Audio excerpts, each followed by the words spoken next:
नमस्कार दोस्तों, मैं एडवोकेट अतीश प्रसाद और आपके लिए लेके आए एक और केस अपडेट कॉन्ट्रैक्चुअल एम्प्लॉयमेंट से रिलेटेड। दोस्तों, ये केस है सुप्रीम कोर्ट का।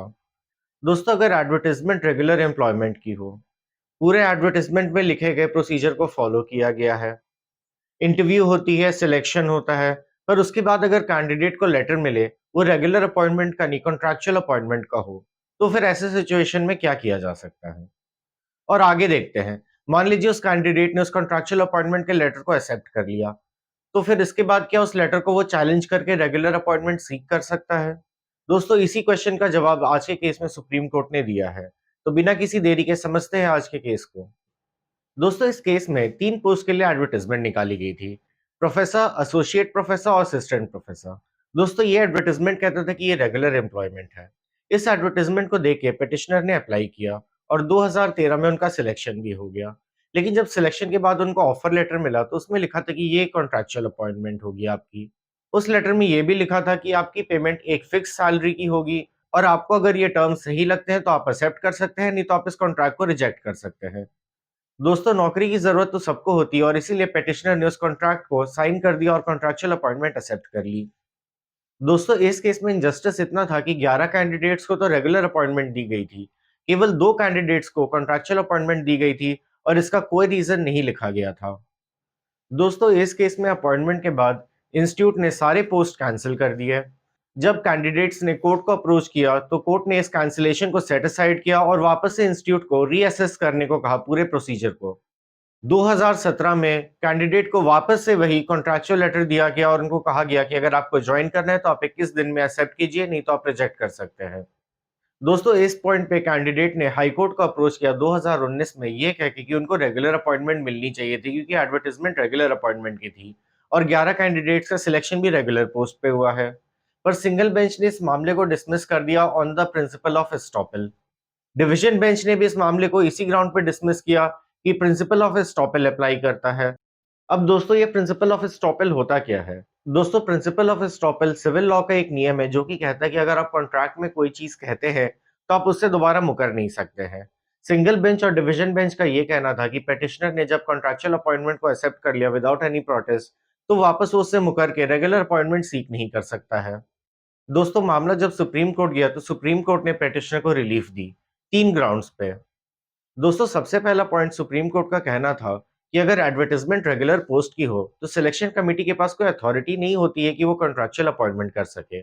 अगर एडवर्टाइजमेंट रेगुलर पोस्ट की है तो सिलेक्शन कमेटी के पास उस एडवर्टाइजमेंट के अकॉर्डिंग ही अपॉइंटमेंट करने की अथॉरिटी होती है, यानी रेगुलर पोस्ट पे ही अपॉइंटमेंट करने की अथॉरिटी होती है। दोस्तों, दूसरा पॉइंट जो सुप्रीम कोर्ट का कहना था और वो इम्पोर्टेंट है कि प्रिंसिपल ऑफ एस्टॉपेल दबाव के सिचुएशन में नहीं लगाया जा सकता है। अब दबाव कौन सा था? दोस्तों, सुप्रीम कोर्ट का कहना है कि इकोनॉमिक कंपल्शन भी एक दबाव होता है। जब किसी पे इकोनॉमिक कंपल्शन हो कि उनको जॉब लेना हो, तो इस सिचुएशन में वो दबाव में आके कॉन्ट्रैक्चुअल लेटर को भी साइन कर देते हैं।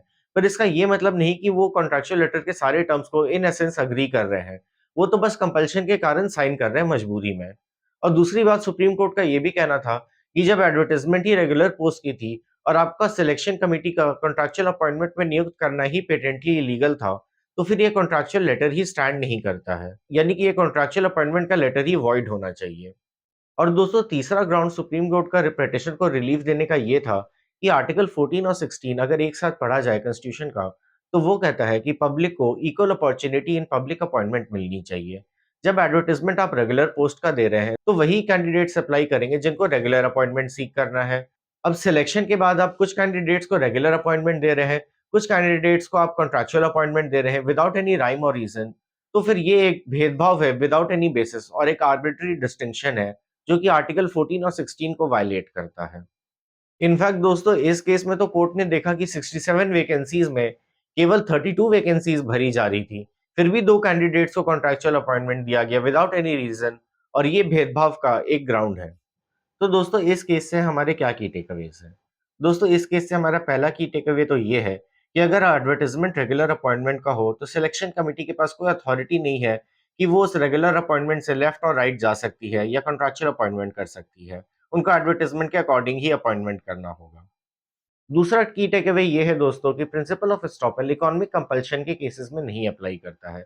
जब कोई इकोनॉमिक दबाव में हो जॉब जॉइन करने के लिए, ऐसे सिचुएशन में वो कोई भी लेटर साइन कर ही देगा। इसका ये मतलब नहीं कि वो सारे टर्म्स को इन अ सेंस एग्री कर रहा है। तीसरा की टेक अवे ये है दोस्तों कि सेम सिलेक्शन प्रोसेस में कुछ कैंडिडेट्स को अगर रेगुलर अपॉइंटमेंट दी जाए और कुछ कैंडिडेट्स को कॉन्ट्रैक्चुअल अपॉइंटमेंट दी जाए विदाउट एनी रीजन, तो ये पेटेंटली इलीगल है, क्योंकि ये आर्टिकल 14 और 16 का एक वायलेशन है जो कि पब्लिक को equal opportunity in public employment का राइट देता है। चौथा की टेक अवे ये है दोस्तों कि सिलेक्शन कमेटी की पावर अनलिमिटेड नहीं हो सकती है। सिलेक्शन कमेटी को एडवर्टाइजमेंट के 4 वॉल्स में ही रह के अपॉइंटमेंट करनी है और सिलेक्शन प्रोसेस को कंक्लूड करना है। तो दोस्तों, आई होप ये छोटा-सा केस एनालिसिस आपको पसंद आया हो और इसके माध्यम से आपको पता चला हो कि सिलेक्शन कमेटी एडवर्टाइजमेंट के अकॉर्डिंग ही रिक्रूटमेंट कर सकती है। और ऐसे लीगल अपडेट्स के लिए जुड़े रहें हमारे चैनल प्रसाद लॉ से।